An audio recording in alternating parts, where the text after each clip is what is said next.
प्रल्हादा कारणे नरसिंह झालासी, त्याची बोलासी सत्य केले. रामकृष्ण गोविंद नारायण हरी, गरजे राजद्वारी भक्तराज.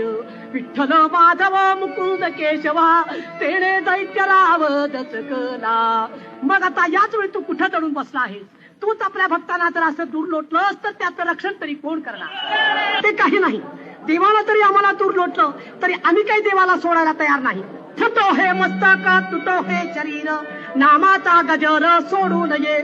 नाशिवंत देह झाला तरी भंग, तरी कीर्तन रंग सोडू नये. विठ्ठल विठ्ठल विठ्ठल विठ्ठल विठ्ठल विठ्ठल.